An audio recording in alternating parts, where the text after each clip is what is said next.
Andy, my dude, have you heard of the magical website builder known as Squarespace? Ugh, not another Squarespace ad. I feel like every podcast is sponsored by them. Hey, don't knock it till you try it. Yes, okay, it is overhyped, but actually it lives up to the hype. Squarespace is like a website fairy godmother. With a click of a button, your site transforms into a beautiful masterpiece. A website fairy godmother? That sounds interesting. What makes it so magical? Well, for starters, those slick templates make anyone look like a professional web designer. Pick one, customize the colors and fonts to match your brand, and voila. Plus, the drag-and-drop fluid engine is so easy, your grandma could build a site on Squarespace. Well, she did knit me a lovely scarf last Christmas. Maybe website design is next. Exactly. And when you're ready to sell your Nana's handmade scarves online, Squarespace has built-in e-commerce. Add a store with one click. Get flexible payment options. Then watch those sales roll in. And when she wants to teach others her steezy scarf skills, Squarespace's new courses feature is just the ticket. Nana can set up her curriculum and enrollments and payments in a snap and become the next e-knitting influencer. Oh, wow, you really sold me with the grandma angle. Sign me up for that free trial. Just go to thenextreel.com/Squarespace and transform your site into a beautiful Squarespace masterpiece. Well, thanks, Pete. Even though it's overhyped, Squarespace actually sounds perfect for Nana's site's needs. Appreciate the warning on the ads, though. I'll brace myself next time I listen to a podcast. Anytime. Let me know if you need any help getting that site up and running.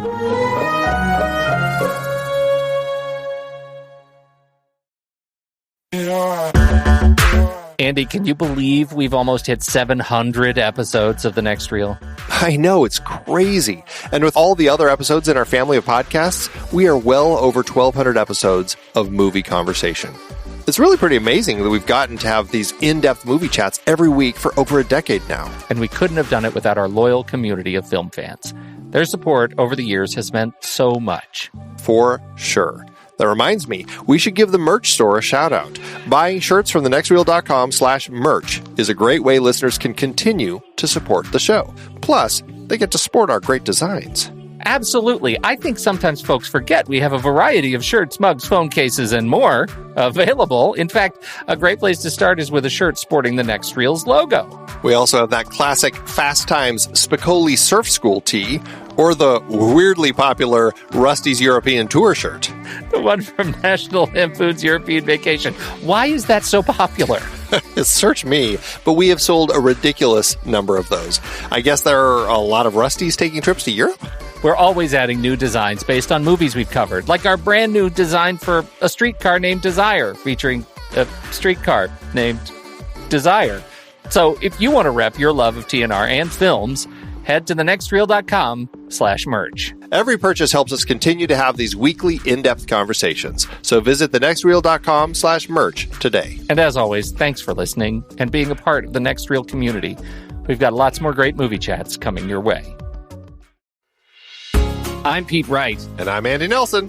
Welcome to The Next Reel. When the movie ends, our conversation begins. In just a matter of seconds, you're going to hear a classic episode of this show from back in the day when we called ourselves Movies We Like. It took us a while to settle into the show's format, so you'll notice some differences as you listen to these episodes. For instance, it takes us a bit of time to actually get into the conversation about the movie.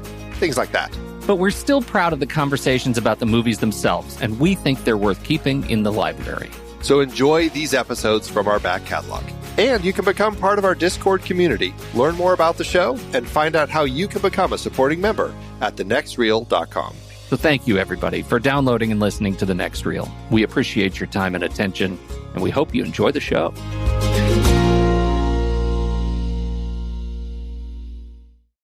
How do I look? Do I have anything in my teeth? Uh-huh. Which one? No. Not, yeah, no. Next Is one. it over? Next one. Over. Did I get it? Over another one. Yeah. How about that? Is that better? There's something on the other side, too. I think that's like a walnut. Oh, that's your tooth. Ooh, wow. Sorry. No, that's just a dead tooth. That's not a thing. That's supposed to be there. Won't be there for long, though. How you doing? I am, I'm great. What? Wow. Why? What happened? What happened? Nothing. I just feel great.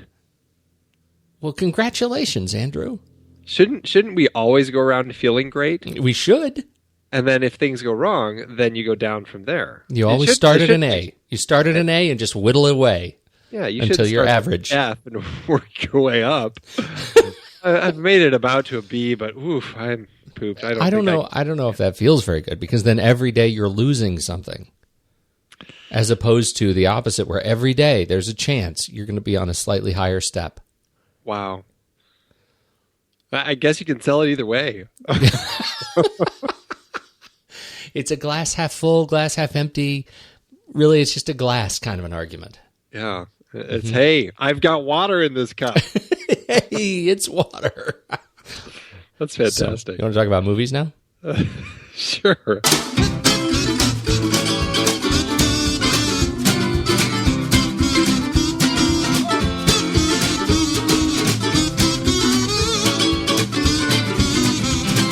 Hey, everybody, it's the next reel. Thanks for joining us. I'm Pete Wright, and that there is Andy Nelson. Ho, ho, ho. Happy holidays, my friend. Yes, indeed. How do you feel? Are you feeling good? I already told you, I feel great. Well, that was before the credits roll. Oh, I feel crappy. How do you feel now? Miserable. Technically, I'm lying on my bed, all drugged up, on my meds right now. Oh, that's right. The charade is up, so we can go ahead and say we're pre-celebrating. Yes. So let's just hold on a second. First of all, go get to know us a little bit. Head over to thenextreel.com. You can learn all about this show. You can listen to our past episodes. You can check out the monthly film board. By this time, we will have just had one on The Hobbit, and I'm sure it was a great conversation. And I'm sure it will have been a great conversation. And you can join us on all the social platforms, the Facebook and the Twitter. And most importantly, and this is the big one, if you head over to Instagram.com /thenextreel, you will see the photos that cross the feed. And if you guess which film is portrayed in those photos, you will be participating in the hashtag Pony Prize, hashtag Guess the Movie, hashtag Standy versus the People. I already did Pony Prize. That was already in the hashtags there. Hashtag Pony Prize again contest. Double Pony Prize. Yeah, it's a double Pony Prize. And tonight, only 3 years early. It's supposed to be, what was it? I think June 17th, 2018? Something like that, yeah. We were supposed to do the drawing in 2018, but we have moved it up because we've been having such a good time with the Instagram Pony Prize, Guess the Movie, Standy versus the People Challenge, that it is now happening tonight. Yeah, we're jumping the gun a little bit, but it's just because we're so dang excited. We're 2.5 years excited. And so here we go. Andy has the list of all the people. Now, what does this contain? Is it to everybody who has participated in the Guess the Movie Challenge? Everybody who's won.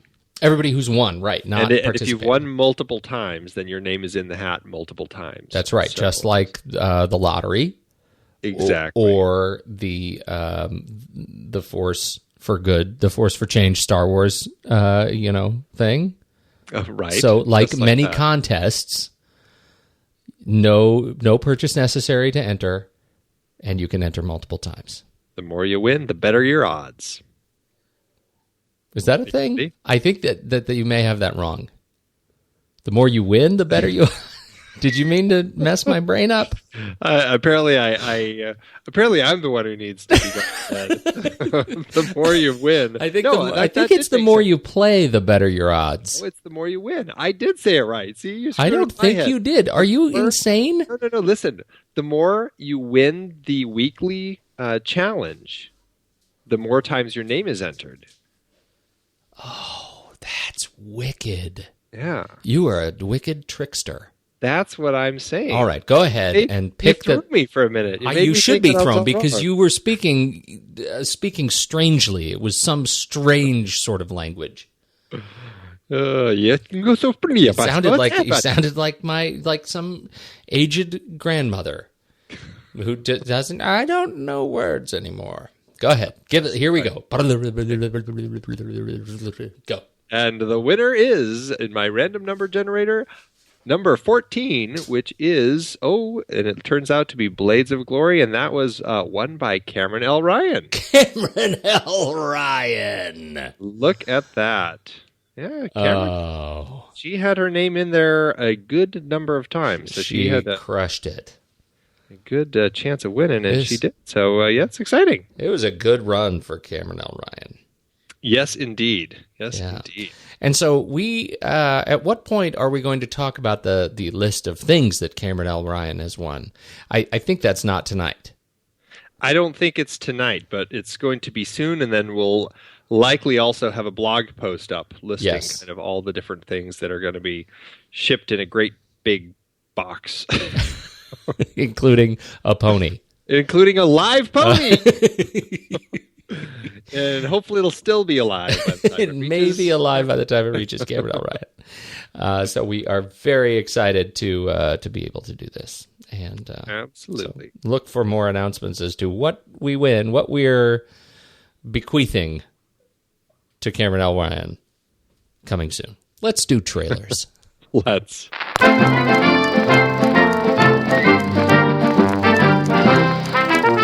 You know, this was a surprise film for me. The first one that came out. Was this a surprise for you? That it was funny. That you enjoyed it. It was a surprise that that it ended up being good in any way, shape, or form. Really? Yes, that is true. We're talking, of course, about 2012's Pitch Perfect. And that's a big deal. Why? Because Pitch Perfect 2 is out. Of course, the trailer's been out for many weeks now by the time you hear this. But I wanted to just call attention to it because I found myself warmed when I saw the trailer for this thing come back. And it has stuck with me. The fact that this trailer is out. Elizabeth Banks is taking the helm as the director. This is her first major feature film, and she has been enormously candid about the experience of directing a feature. If you look for, there are a number of videos of Elizabeth Banks talking on YouTube. You can catch those interviews and hear her talking about the experience of directing a film, and not only directing the film, but directing a major musical event as well. And it looks like she is she's approaching it with her normal sort of public-facing good nature and sort of with the sober reality of what she is undertaking. It looks like a really funny second run at something that I don't think anybody saw coming the first time around. So I'm really looking forward to it. Yeah, I completely agree. I mean, it was I think there was this sense of honesty in the storytelling in the first one that really kind of kept it centered, even though it was a fun comedy. It had all that stuff going for it, but it felt genuine, and that's I think what drew me in and drew a lot of people in. So this one looks really fun also, and I am excited about Elizabeth Banks being kind of turning to directing. I think that there is something about her that I've always enjoyed in her acting. I think she's always having fun, always doing something, just kind of pushing things and doing things. I like the choices she takes. And then she's done some little directing things, and I'm kind of curious to see how it turns out. She did a segment in Movie 43. That's the only thing I've seen that she's directed thus far. And so I don't know if I should judge her on that or not, but hey, I'm always for more female directors, so bring it on, Elizabeth. And the addition to the Bellas this year is Haley Steinfeld, which is I think a really funny addition. I mean, she was great. I thought in Ender's Game, of course, she was incredible, transcendent in True Grit. And it is a funny sort of transformation that this young actress is making, moving from a film like True Grit to Pitch Perfect 2. I find that really amusing. And she's super tall. You see her, she towers over everybody. Yeah, she's definitely growing. Astute commentary, Andy. What's yours? Oh, I haven't even said when it's coming out. It's coming out, I don't even know when it's coming out. So May 15th? Is that one? Yeah, May 15th, 2015. So I got it in just under the wire. That's right. Phew. Crushed it. Crushed it. That makes me laugh every time. Well, mine, I'm pretty excited for this one, even though I have not been up until I saw the trailer. And that is Terminator Genesis, the new foray into the very mixed up world of time traveling destroyer robots. I love this series, particularly the first and the second one, and I may be one of the only people who really enjoys the third one. The fourth one I felt was abysmal. I did enjoy the TV show. This one, I will say, I have been reading stuff about it, and it sounded like they were just making a complete mess of everything. And I was just convinced that it was going to be another Salvation all over again. I saw the trailer, and I was like, okay, that's not quite what I was expecting it to be. And I actually think it does some interesting things. I like what they're doing with the different Arnold Schwarzeneggers. And I like the idea of how they're continuing to jump back and forth in time, messing with all the different different paths in time that kind of are in existence now. And I've never been happy with the fact that all the different people making these different Terminator projects keep pretending certain ones didn't happen. To me, that just doesn't ever make sense when you're making a series of films in a universe to just dismiss a film completely. It's just like, find a way to work around it, people, I would say. Mm-hmm.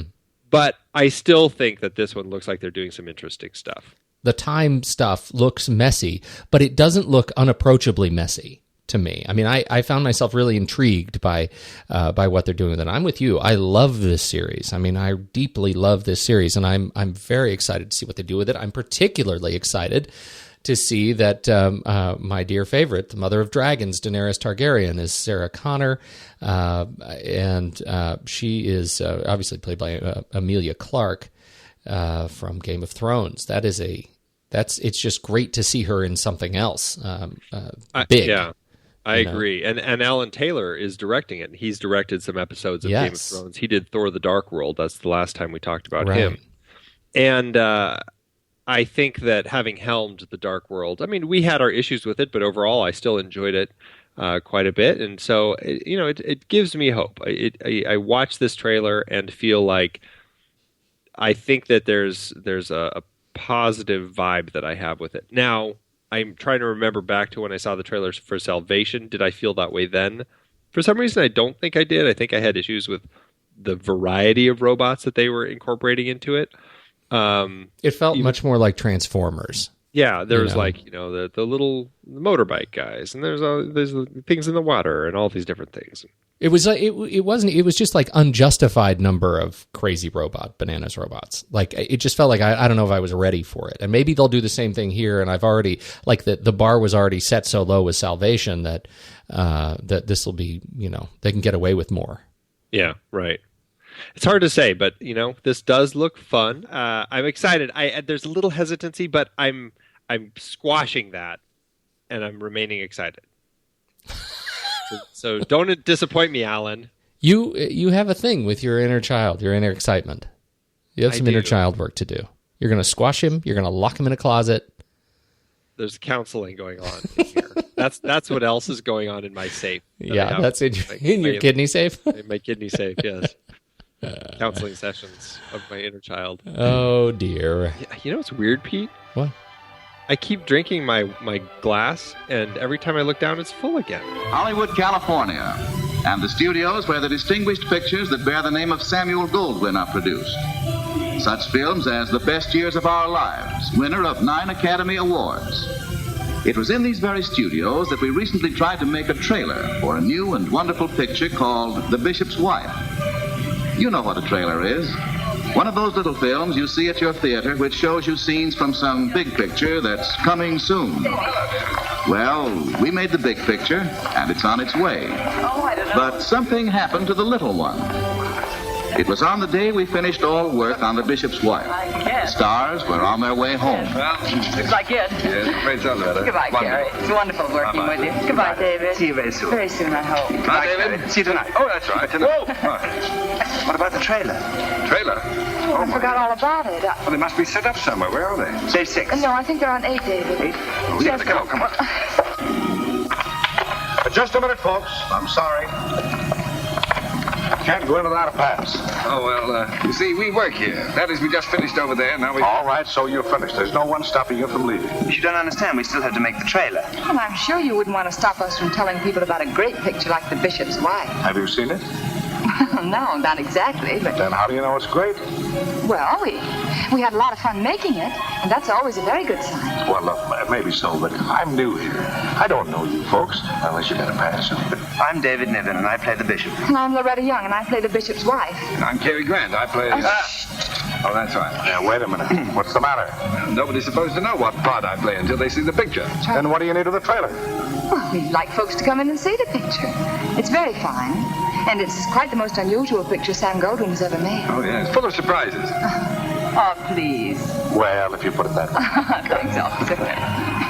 I've got an idea. What? The Bishop's Wife is different. Let's keep it that way. Let's have no trailer. David, a picture without a trailer? No, that's it. Why take all the wonderful surprises out of it before people see it? All right, sold. No trailer. No trailer. Wait a minute. Goodbye.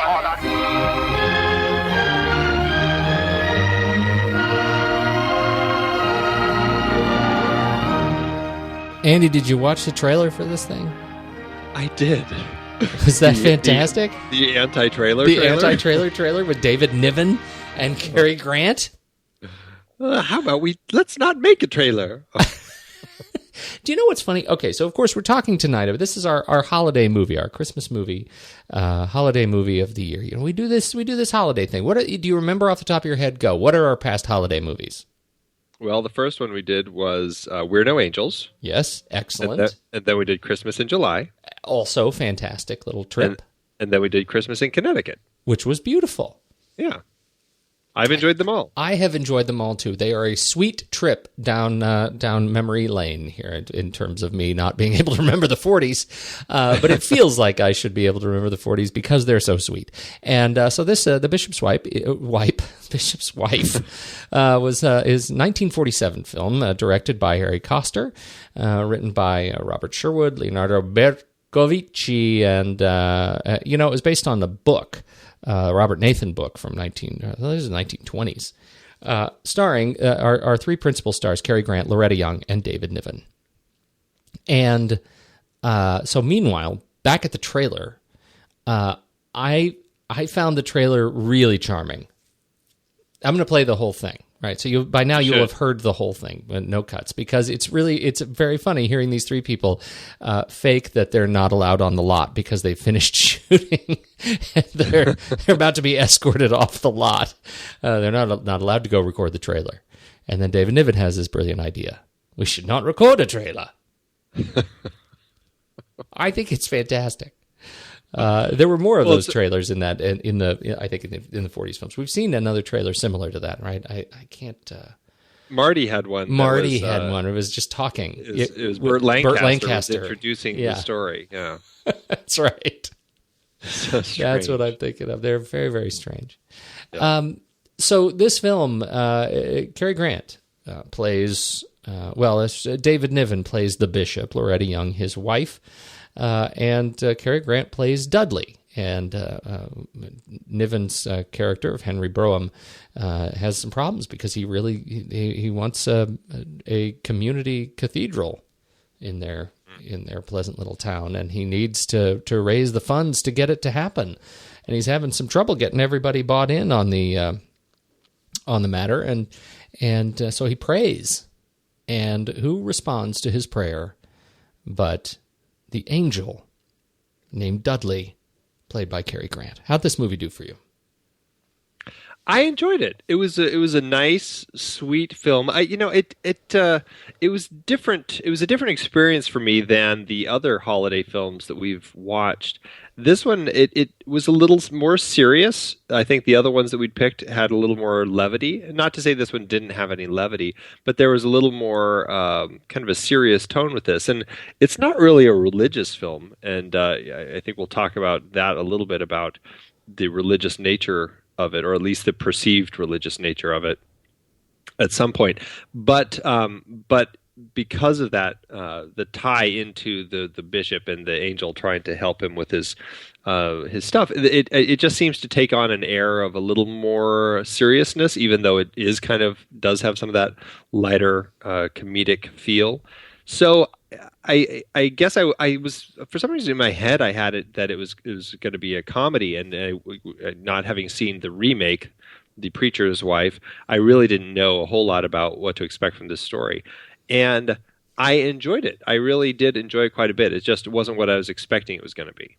It's funny. I think I'm with you, and maybe I don't know if it was just the general sort of gentleness of the film that it felt still more like a comedy to me. It certainly wasn't a love story, and it's got this sort of fantastical air to it that Cary Grant playing an angel. But one of the things that I think is is interesting is David Niven's role, who is really conflicted. He is conflicted in his I think in his faith. He's conflicted in his belief system.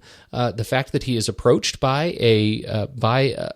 an angel, a self-professed angel, he is immediately challenged in how he approaches his understanding of his calling. And I think that ends up being sort of a bold statement, even as you say, it's got these comedic elements, and I think Cary Grant plays his role very lightly. But boy, David Niven, he brings his A game in terms of a guy in a very strange kind of threesome. As he's challenging the fabric of his belief. That was the most interesting element of the film to me, is David Niven as this bishop having a conflict, this internal conflict of fighting for what he wants, or at least what he thinks he wants, this brand new cathedral, and doing what is right. And it's an interesting conflict to be playing out in the character of a bishop. And I thought that was really strong, and it was really fun to see him kind of deal with that and his doubt, and the way that it kind of kept rearing its ugly head as he was trying to, as he was expecting certain things, but then he was always getting thwarted by this angel doing these other things that were really working toward making the bishop's wife happy. Because he had been, the bishop had gone down this track of this cathedral, and it was basically ruining his marriage.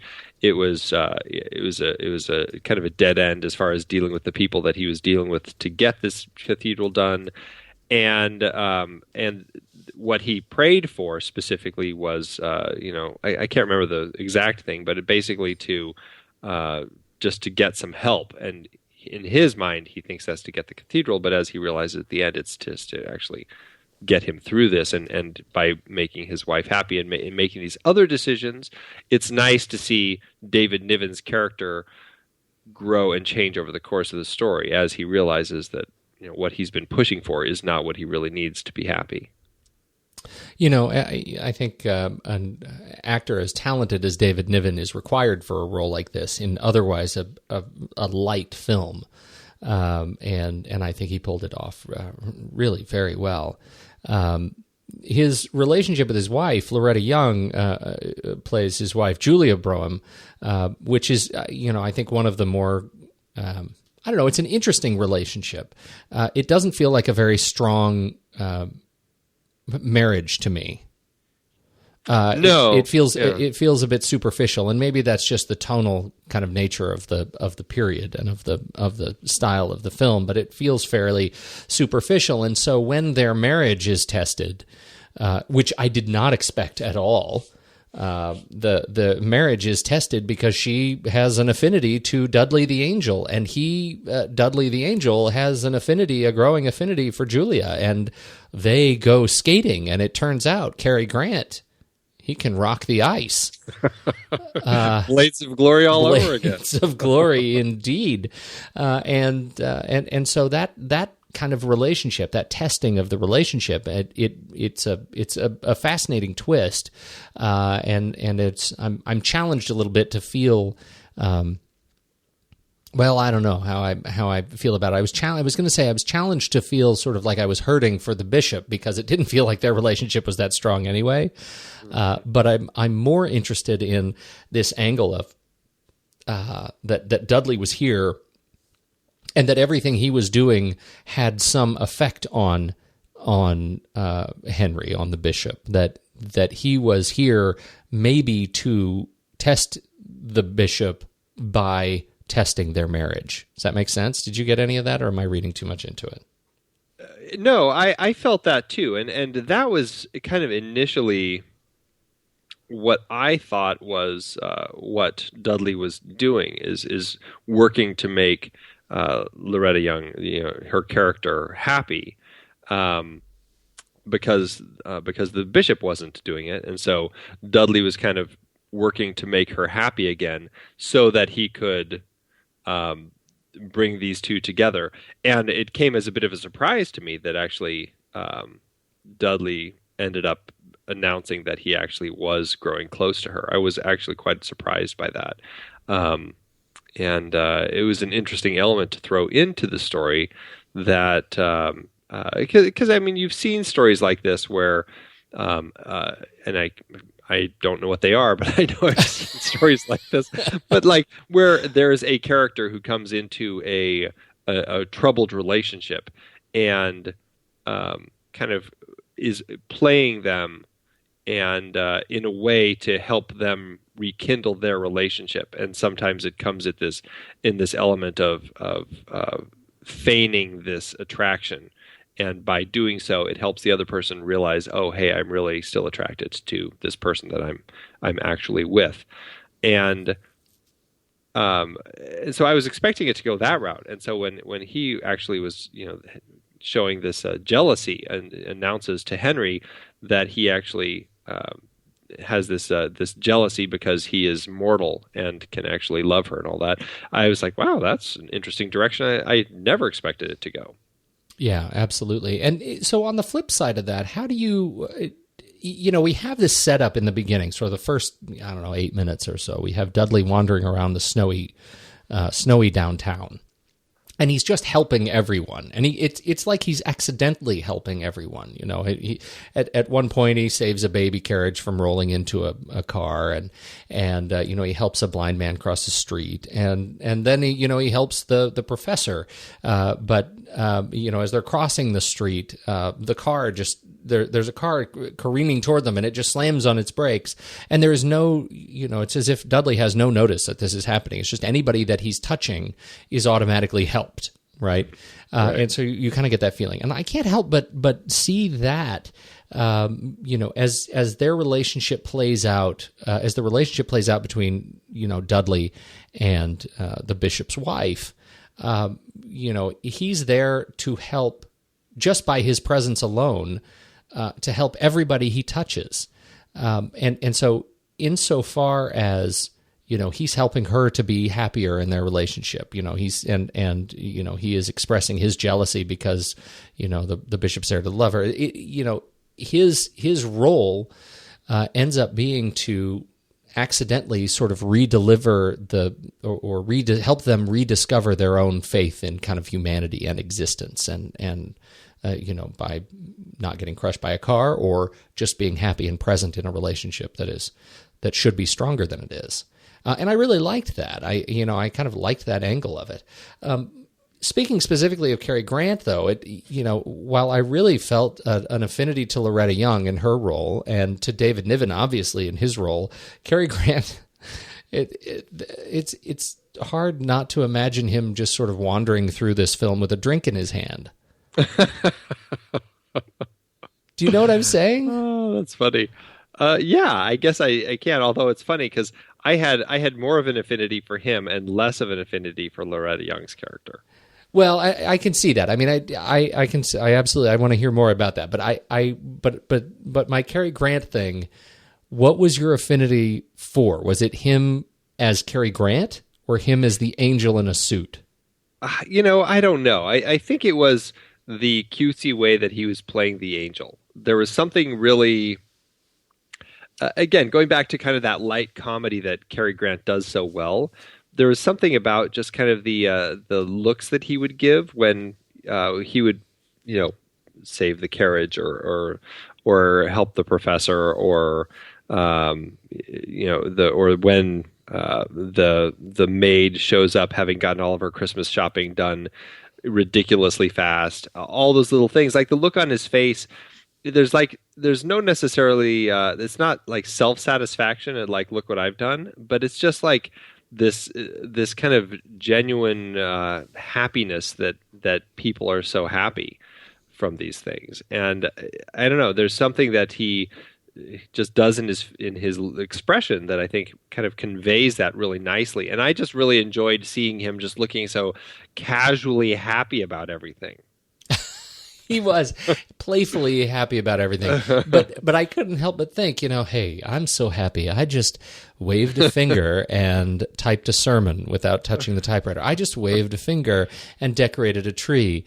It's hard for me not to see, hey, I just waved a finger and ate a turkey sandwich. It was like, and I think if there's anything, that's the challenge that I have in the film overall. It's that he distracts me from. Or sort of resets the film whenever he's in the frame. It resets the film to a light comedy when David Niven's Broem is trying so hard to to actually tell a serious story. Yeah, right. And so that's where the film sort of feels out of balance, and it loses that. For me, it loses that sort of gem of holiday classic. Like I can see why this isn't one that really latched on as a holiday classic. And it's funny because it was really popular at the time. Well, I shouldn't say that. It wasn't really popular at the time. It actually kind of grew in its popularity. But the thing that helped it gain in its popularity was at the time when it first came out, it was struggling trying to find its audience, and they did some tests and found that because there's the movie called The Bishop's Wife, people felt it was a religious film and they weren't interested in going. And so Samuel Goldwyn, who had released the film, he decided to actually retitle the film. And he retitled it to Cary and the Bishop's Wife, which is nonsensical because Cary is the actor.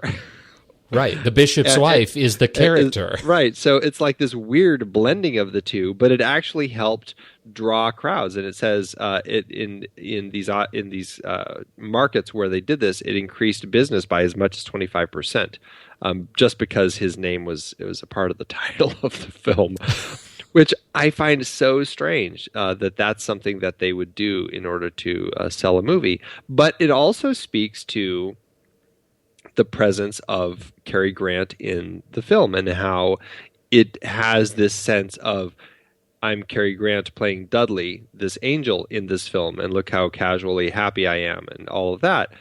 It speaks to the enjoyment people have of watching Cary Grant, and in a way it does kind of diminish the sense of the story on its own merits. So it's interesting that they went that way, and it actually worked. And I think what it says is that people wanted to go see this movie because they enjoy watching Cary Grant as Cary Grant. I was just going to say, that really underscores his power as a box office lead. Yes. And they're seeing it, and I think your example of changing the title of the film really calls to that. They're seeing it because of Cary Grant, not because of Dudley. Yeah. And they want to see him act like him. They want to see him pretend to be an angel. Yeah, what would Cary Grant do in this situation? And ice skate, right? So I can see that. So the talk more about Loretta Young. You said you had some trouble finding an affinity with her. I just don't know.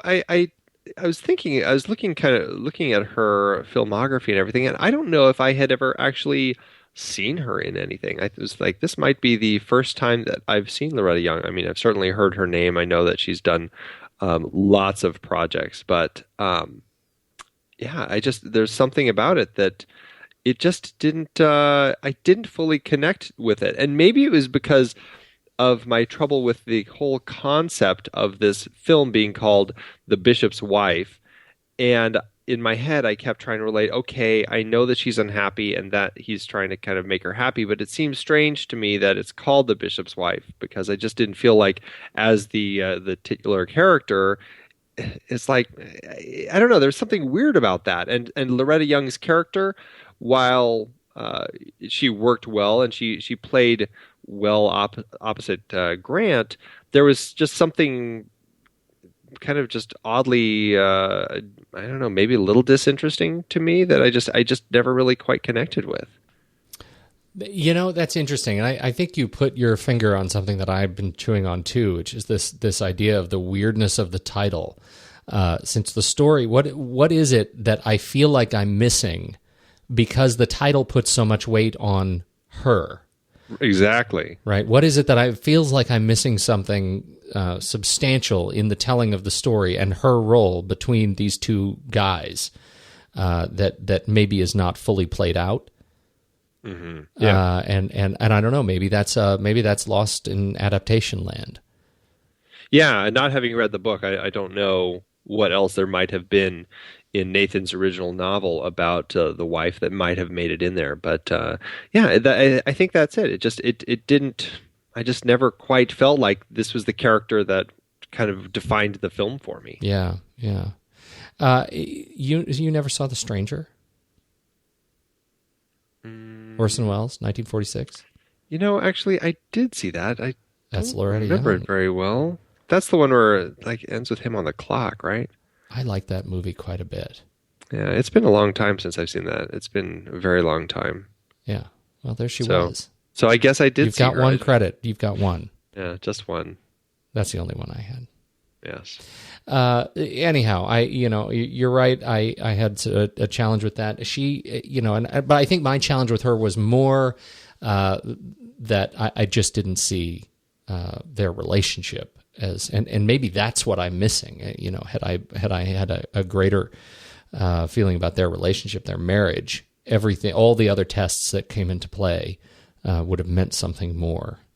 Yeah. But it ended up not being a little bit flimsy. Okay. So what do we know about the wonderful Henry Koster? Well, the first thing is he was not originally directing this film.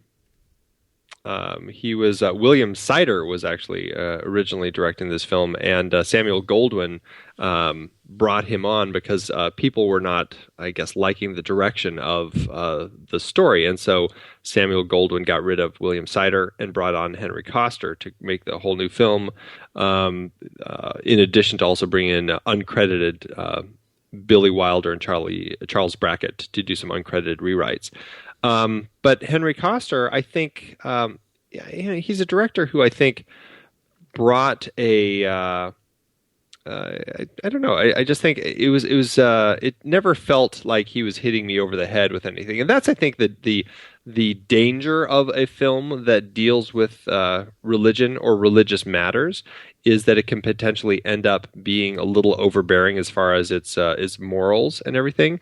And that's something I really liked about this film, is it never felt like it was hitting me over the head with anything. And I think Koster may have worked nicely with bringing some of that out of the story, and with Grant and the way that Niven played it and everything. So I, as a whole, I really I liked the directing style of the film. I mean, it fit for the period, certainly, but it never was overbearing. And Koster is certainly somebody who had been around for a little while by the time he ended up directing this, and he ended up continuing to direct from the 30s all the way until it looks like his last credit I see was The Singing Nun in 1966. Yeah, he has his name on some, some fairly powerful films. A classic film, Harvey. Original My Blue Heaven. I mean, he's been around. He's done a lot of stuff. And he got nominated for Best Director for this one. Right. I agree with you. I think he has a nice. It's a very practical sense of staging in this film. It's everything seems to work fairly well. There's nothing in here that's particularly overbearing or he just has a nice sense of the frame. Yeah, he definitely does. The dinner, I'm looking at some shots from the dinner scene right now. The first dinner scene after we meet Dudley, and they're sitting very, very far apart, and he does a really nice, it's just a really nice setup and a wonderful portrayal of David Niven in absolute discomfort as he picks up his water glass and drinks gingerly with both hands. And it's one of the best moments, I think, for him, in this film. He's just such a great actor. I can't help but feel like and for Cary Grant too. Like, this is just a film where you've got some talented people who are a little bit out of place. David Niven is somebody that I he's so identifiable by me. But then I looked at his credits. I'm like, wow, I have seen next to nothing of his, other than like the Pink Panther movies. Yeah. I think that is what I know him for. It's just funny that's kind of how, and then maybe like Candle Shoe, kind of some of those early Disney films in my life and stuff. But I think it was just Around the World in 80 Days, Guns of Navarone. Yeah. Around the World in 80 Days. That's the other one. No, it's all the stuff that I saw when I was younger. Yeah, A Man Called Intrepid TV. That was a good one. Yeah, he's been around for a long time. One of my very favorite films of his was the original Murder by Death, which was classic adaptation of the Neil Simon's own adaptation. I still haven't seen that one. What? I know. I know. What's great is that it's actually David Niven and Peter Sellers. Anyway, it's great. All right. And isn't that also have Peter Falk and Alec Guinness? Truman Capote and Alec Guinness, yeah. That's I believe we're going to be talking about that next year. It's one of my very favorites. I'll finally get to see it. I can't wait. All right. Well, good talk. Who else do you want to talk about? Well, before we jump too far into everyone else, I just want to talk about Cary Grant a little bit, because we haven't talked about him, and he's, by so many people's standards, always seems to end up the top of, the list of like the greatest movie stars, all those sorts of things, and is somebody who never ended up winning an Oscar. He was nominated a couple times. He did get kind of the special Lifetime Achievement Award and all that, and actually. Somebody who won Best Original Screenplay back in 1965 said, "My thanks to Cary Grant, who keeps winning these things for other people." So clearly, he's a guy who, he's got great talent, and he's a very interesting person. And I knew nothing about Cary Grant's life other than that he was born Archibald Leach. That, I think, is probably the only thing that I knew about him. But his mother was put in a mental institution when he was 9 by his father. She was depressed, and his father told him that she'd gone away on a holiday, and then later he told her that she had died.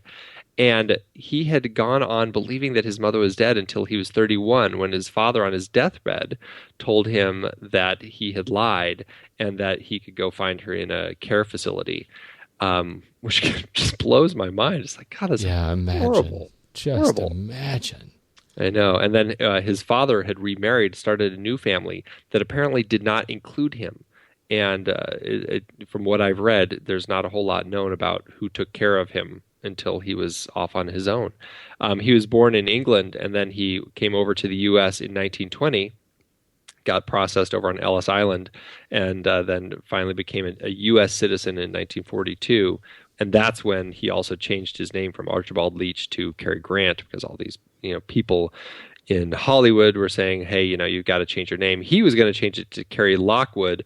They liked the studio bosses at Paramount liked the name Cary, but they didn't like Lockwood. So he went for the initials CG because he said it was lucky already for Clark Gable and Gary Cooper having those two initials. So he picked Grant. Well, and they gave him a list of last names to pick. Ah, the good old days. Oh, that's too funny. I know. That is too funny. So strange. What else? Oh, another interesting tidbit that I don't know if you know, but Albert Broccoli and Harry Saltzman originally talked to him about playing James Bond. They said no to him because he said he would love to do it, but he only would commit to one. Yeah, that ends up being a problem. That doesn't work very well. No. And Cary Grant was also the first actor to, quote unquote, go independent. He didn't renew his studio contract and left the studio system, and he ended up becoming an actor who kind of controlled what he did. And, whether it's working with the studio or a different studio, and even to the point of getting negotiating share of the revenue and stuff like that. And for example, To Catch a Thief, when he did that with Alfred Hitchcock, just from the gross, he ended up receiving more than $700,000 for his 10% of the gross, and Alfred Hitchcock received less than $50,000 to direct and produce the film. Wow! So yeah, nice deal. Smart fellow. Changed an industry. Yes, absolutely. So he's an actor I've always loved. I think he's just so much fun to watch in whatever he does, whether it's the Hitchcock films that he does, or whether it's the lighter films like Arsenic and Old Lace, or Bringing Up Baby, or Charade, which is one of my personal favorite films. Just a fantastic actor, and so much fun to watch.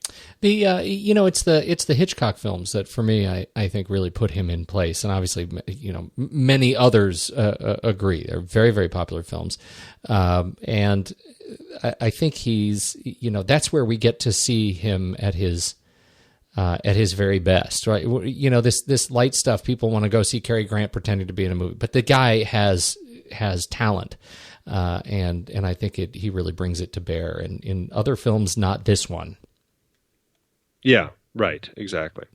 Do you think that it is homage that John Cleese's character in A Fish Called Wanda was Archie Leach? I would definitely think so. I mean, Cary Grant is somebody who was never shy about joking about it. I believe in, I think it was Arsenic and Old Lace. There's an actual tombstone at one point that actually has the name Archie Leach on it. And then in His Girl Friday, he actually has a line that says, "I never had so much fun since Archie Leach died." So it's just one of those things where he's always kind of been not been shy about poking fun at himself, which I think is great. And yeah, I mean, I would think that it's definitely something that John Cleese would have known about, and I think would definitely have wanted to kind of pay that little tribute to him. Yeah. Well, that's a wonderful little retrospective you've done there, Andy. Thank you for that. You betcha. What'd you say your favorite Cary Grant film is? Did you say was it Charade? Yep, that's in my top 5. Near the very end. Yep. In your top 5, really?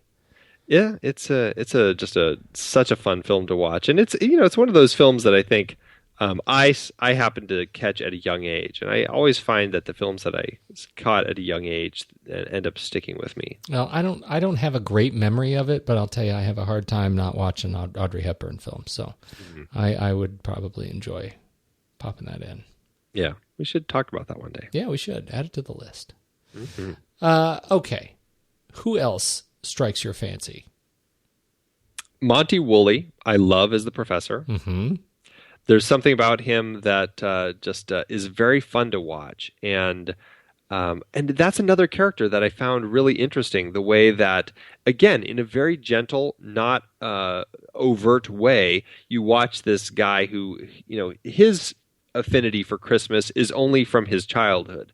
But over the course of the story and through his kind of contact with Dudley, you get this sense that he's kind of rekindling a a possible connection with the church. And I thought that was really nice. I did too. I love their exchange. We meet Monty Woolley or the professor in the opening sequence as in a wonderful exchange of words between him and the angel. As he's saying, "Didn't I see you in? Yes, and you were doing that. Yes, in that book that you wrote. Yes, and he keeps cutting him off. Great. It is a great exchange, and it leaves the professor just slightly dizzied, standing on the street and confused, and yet it sort of builds. It starts to build his confidence, early on. I think it's a great. A great little character twist and a wonderful addition to the film for sure. Having him there. Absolutely. He's been nominated for Oscars twice. I don't know. I feel like he is. I haven't seen enough of his films, but even Man Who Came to Dinner. I don't know much about his films. Have you seen much other Monty Woolley stuff? No, he's another one that looking through his filmography, I'm like, gosh, I haven't seen. I don't think I've seen anything else that he did. Yeah, it's that wonderful sort of crossover. This sort of Venn diagram of 40s actors. That I think it's fun to kind of trace them. It goes back to that 6 Degrees series we need to do. Yes, here. It could start here. Monty Woolley, lovely as the professor. Let's see, who else strikes you as exciting? Well, Gladys Cooper, she's in this as the Mrs. Hamilton. Yeah, right. And she's one of those actresses who has just been around for a heck of a long time. I mean, she was acting in silent films and did a lot of stuff. Well, she's got kind of quite a career up into the 60s. She was in My Fair Lady. She was in Madame Bovary, and she had just somebody who's been around a lot. I think one of my favorite films that she's in is Now Voyager, which is just really an amazing film. And then she worked with Hitchcock in Rebecca. She's great. Have you seen Mrs. Parkington? I haven't. I haven't too. That was a good film. And then I also thought that we should talk about Elsa Lanchester, who is the maid. Right, adorable. She's great as the maid here. And I didn't even recognize her because there's just so much, kind of almost this goofy joy with this character here. But she is the Bride of Frankenstein. It's like, no way. Yeah, and it was just funny to see her being this sort of jovial character. Yeah, so she is. Look at those pictures. Uh-huh. She's the Bride of Frankenstein. She is. Oh, what a great catch! Yeah, isn't that just so funny? And she's somebody that I have seen a lot because she was in a lot of those Disney films. Like she was in Mary Poppins. She was in Mary Poppins. That Katie Nana. Yeah, exactly. Blackbeard's ghost. So she's somebody that I saw a lot more. The Man from U.N.C.L.E., she was on that. Oh, I knew she looked familiar, but now that I see her as the Bride of Frankenstein, I'm never going to be able to let that go. And Murder by Death. There you go. 6 Degrees. 6 Degrees. That's a great catch. Wow. So, yeah, very funny. And then Carolyn Grimes, who plays the daughter, is also, she's Zuzu in It's a Wonderful Life. That's right. So, famous for being the kid. Anybody else you're in love with here? I think that's about it. I think that's, for the cast, I think we hit them all. All right. Let's talk about the script. All righty. Robert Sherwood and Leonardo Bercovici, and obviously with uncredited contributions from Billy Wilder and Charles Brackett. What do you know about how the script was put together? I'm not sure. This was the days when the studio would kind of snatch things up, and it was all studio run.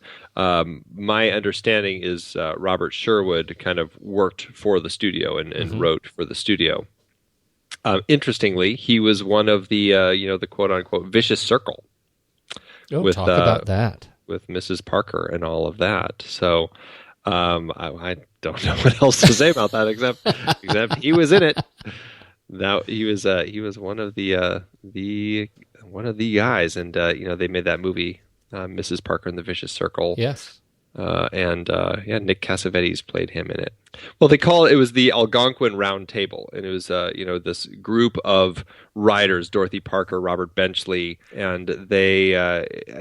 Really, it was just kind of like a group that just kind of hung out, and. In New York, right? It was there. It was the at the hotel. It was the Algonquin Hotel.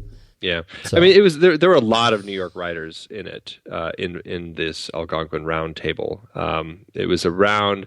They met for lunch every day at the hotel from about 1919 to about 1929, and they just it was an opportunity for them to, as wordsmiths, to be witty and throw witty banter back and forth and use that to kind of stimulate their minds some more in their writing. I think we need to eat lunch together more, Andy. Apparently so. It's a giant round table. It would make us that much more witty. And Leonardo Bercovici was part of this.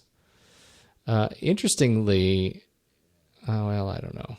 He gets a credit on the remake. I guess Robert Sherwood does too, of The Preacher's Wife. Have you seen The Preacher's Wife? No, that's not one that it wasn't high on your list. Came out in '96. It just never looked interesting to me. Denzel Washington, Whitney Houston, Penny Marshall directed it. It just wasn't something that struck my fancy at the time. Yeah, I missed this one too. Yeah. Nat Molden and Alan Scott contemporized it. Yeah. Didn't strike me. All right. So the script in general is it's structured as pretty much a holiday film. You would imagine there's nothing in here that was particularly no Inception moments. No, I think it's very straightforward script, and like we said, neither of us have read the book, so we don't know if there was additional material that focused on the wife that might have made the title kind of make a little more sense. But that being said, the movie it struck its chord with the critics and everything, and it got its share of Oscar nominations when it came out, or when the Oscars rolled around. It was nominated for Best Picture. It got Best Musical Score in a dramatic or comedy, Best Editing, and Best Director. And then it won the Oscar for Best Sound. Gordon Sawyer picked up the little gold statue for that one. I guess it sounded great. It was up against only two films, Green Dolphin Street and T-Men. And I've seen T-Men, and I quite enjoyed T-Men. I personally would probably have picked T-Men, but maybe that's just because I might enjoy the noir feel a little bit more than this one. But still, I think that it worked. I think there was a nice little bit in the sound that every time the bishop was about to say angel, there was kind of this little bell effect that would kind of come in and almost like interrupt him. It's kind of cute. Yeah, it's very cute. Yeah. The film was later, the book, I should say, was again later adapted as a radio play in 1948, and Cary Grant, Loretta Young, David Niven reprised their roles. It happened several times after that. Tyrone Power joined the ranks in 1949 with Cary Grant and Phyllis Thaxter. And so it's been around, and you can find it. You can find the original radio play, and I think I found the link at archive.org. I'll have to dig that up and see if I can put it in there. So you can go listen to it too, and it sounds Sounds very similar. Yeah. Remarkably similar to the film.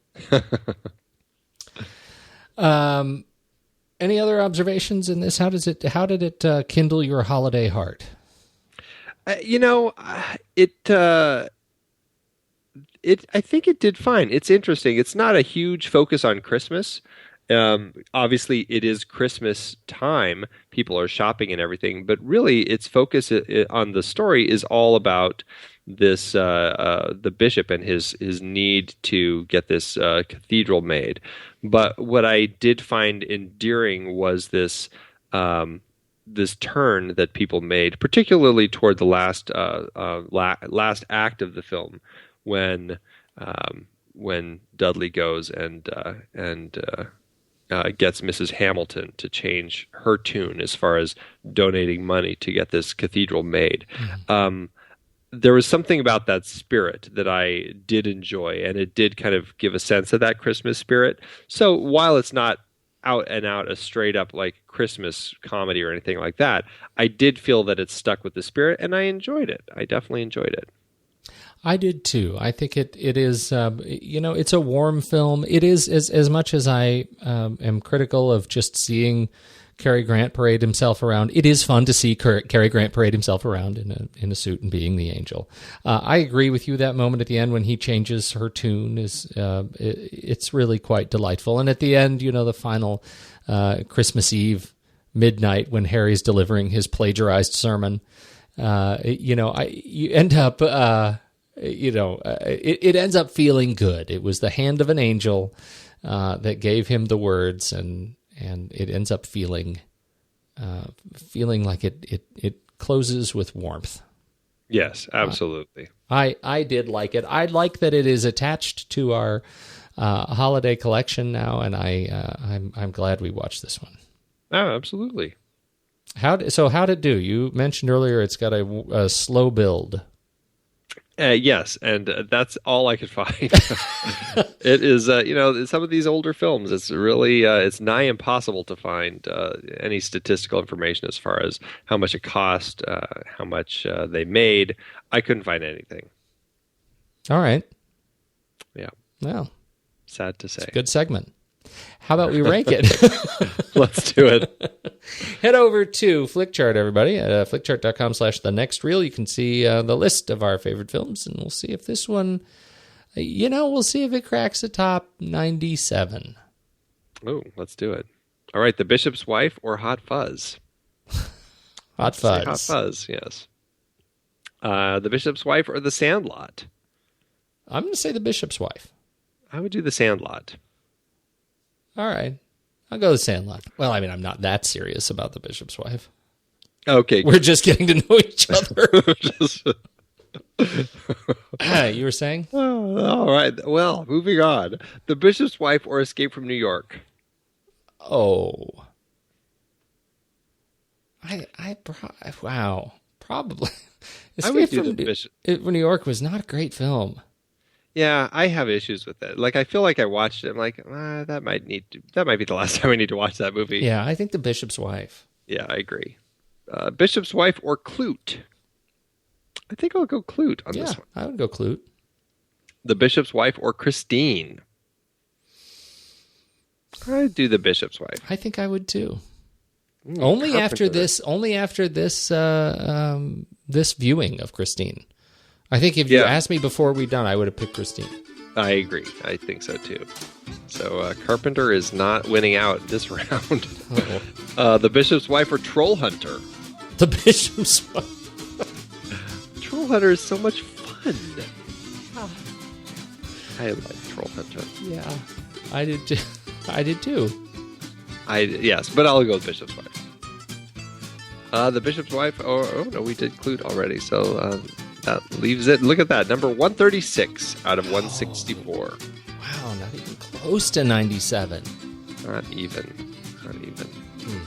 But you know what? It's still in good company. Clute, The Game, Troll Hunter, Parallax View. They're all kind of in the African Queen. Yeah, so good films. Yeah, it's in a good company right there. Yes, it is. This was a good talk. So here we're gonna cross the new year And our next holiday film next week, we're doing, I think, another really warm, sensitive kind of way to tease in the new year. Where do we go? Yeah, it is. We're going to sink a ship with the Poseidon Adventure. We're going to open up 2015. Just kick out the jams with a classic disaster flick. Oh, yeah. Oh, I love it. This is going to be fun. I haven't seen this one in a little while, so I'm looking forward to jumping back into the big puddle. Hackman. That's right. Ah. Gene Hackman and everybody else. And everybody else. It's practically the Love Boat. It really is. I can't wait to talk about this one. Until then, I got to go to bed. All right. I'm going to go decorate a tree.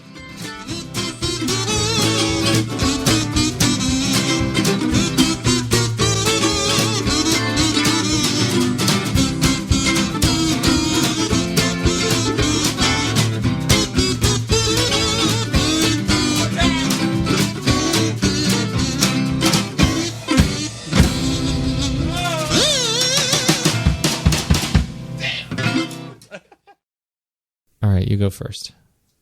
So Amazon this week, I get just the big question mark from Jeannie, 1 star, who says, "This is a weird angel who wants to have a fling with a pastor's wife? Boo, I don't call this a classic." Well, at least we saw the same movie. That's right. It is about an angel that wants to have a pastor's wife. Mine is the well-titled Crap, 1 star. Supposedly intelligent people blathering about stuff my grandmother could have told them like it was really unique. Don't waste your time. Ouch. I know. That was just this year, 2014. Harsh words. Yeah. Amazon. Andy, it is hard to believe that we have been having in-depth weekly conversations about movies since 2011. You are telling me. Producing this show week after week requires a ton of work behind the scenes. If you'd like to help support our efforts, one easy way is by using our Originals page when shopping for books and movies that we've covered. Just visit thenextreel.com/originals. Your purchases made through our links give us a small commission at no extra cost to you and allow us to keep having these great discussions. I love The Next Reel Season 4. Do you know why? I don't. Why? Because we got to talk about my favorite movie, Terry Gilliam's Brazil. That's not even an adaptation. No, but it was such a great part of our great Terry Gilliam series, and a few others in that series were adaptations, like The Adventures of Baron Munchausen, adapted from Raspi's stories, and La Jetée, which inspired 12 Monkeys. Oh, right. And for our Man with No Name trilogy, we saw how Sergio Leone's A Fistful of Dollars was basically stolen from Kurosawa's Yojimbo. We added Labor Day to our Jason Reitman series, adapted from Joyce Maynard's novel. Oof, there's one we'll always regret. Our big Stephen King series covered adaptations like The Shining, Cujo, Christine, and Stand By Me, great horror and coming-of-age tales. Another Coen Brothers adaptation, too. We got to talk about how they turned Homer's The Odyssey into Oh, Brother, Where Art Thou? For our holiday series, we did The Bishop's Wife and The Poseidon Adventure. And who could forget seeing Alec Guinness in the adaptation of Kind Hearts and Coronets during our series dedicated to him. We really need to do more of his films. Truly. We had our first film noir series with classics like Double Indemnity, Detour, and Out of the Past. And our black and white cinematography of James Wong Howe's series with The Thin Man, Sweet Smell of Success, Seconds, and King's Row. So many adaptations. Oh, you're not kidding. Dive deeper into these originals and more at thenextreel.com/originals. Every book you buy helps support our show. Get the full list at thenextreel.com/originals and start reading today.